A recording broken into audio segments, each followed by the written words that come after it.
Esta es la presentación que hicimos en este link. El título no se ve bien, no sé si lo veis bien. Es Slow Flow After Below the Intervention is Plaquetted Cell the Guilty. ¿Qué es el slow flow? Es una complicación seria que habitualmente pasa después de utilizar los balones con droga. Las razones y los riesgos, ¿cuáles son? Vamos a mostrar primero un caso. Este es un caso, no sé si lo veis bien desde allí, es un paciente que tenía todos los troncos distales tapados, tenía esta salida en pedia. Recanalizamos, esta es la selectiva, una vez recanalizado, bueno, no está mal la salida, está bastante bien. Después del no compliant balloon, toda la tibial anterior abierta, sin ningún problema, buen flujo, buena dinámica. Después del DCB.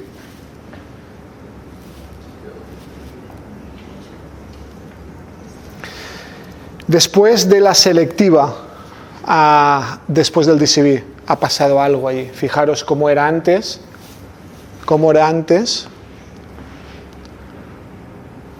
y cómo es después del DCB. Esto es. ¿Por qué pasa? ¿Cuáles son las razones? El lavado del plaquetaxel, de los balones de plaquetaxel que embolizan a nivel distal. Si es un vaso grande, no hay ningún problema. Si es un vaso pequeño, se paran allí. Y eso tiene consecuencias clínicas, porque se ha visto que tienen peores resultados. Los pacientes que tienen slow flow tienen peores resultados que los que no tienen. ¿Y cuáles son los pacientes más perjudicados? Los critical limb ischemia, porque tienen peores salidas. Cuando decimos slow flow phenomenon, todo lo asocia a plaquetaxel, todo el mundo lo asocia. Decimos, no lo asociamos a sirolimus, con sirolimus no hemos tenido slow flow, no lo hemos asociado, lo asociamos a plaquetaxel.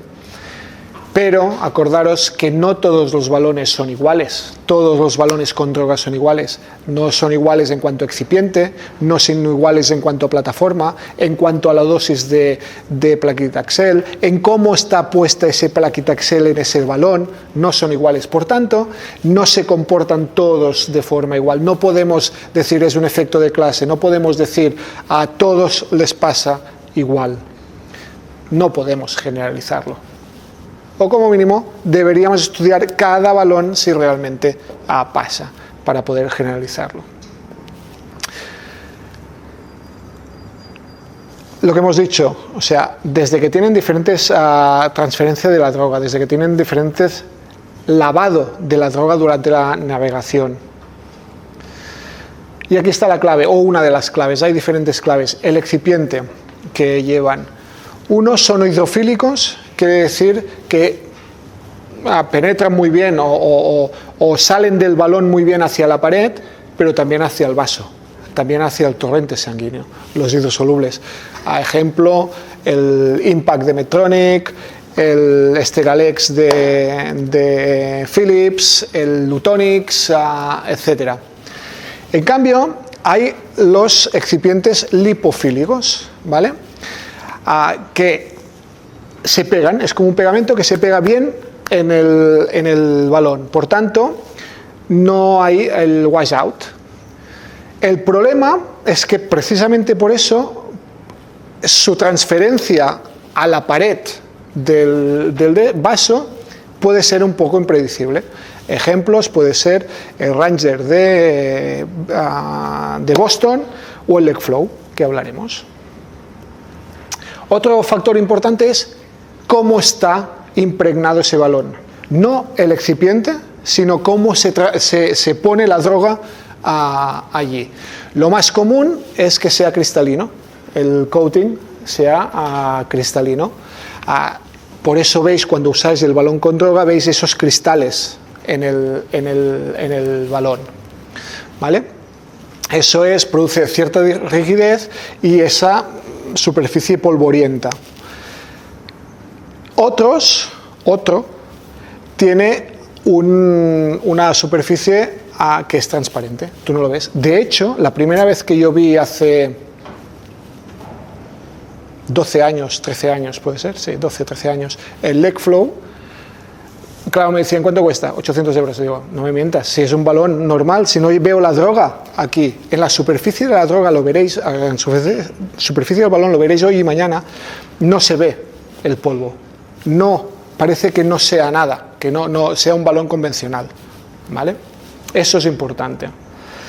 Esta es la tecnología del LegFlow, que es paclitaxel, como hemos dicho, 3, con las sales de amonio, que es lo que produce que el paclitaxel se aguante, pero también optimizar la transferencia a la pared de la droga. O sea, es encontrar lo mejor de los dos mundos, ¿vale?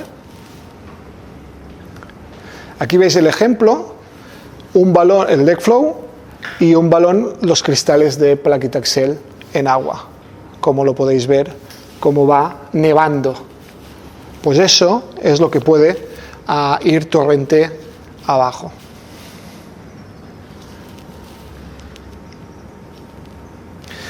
Para acabar, sí, os dejo.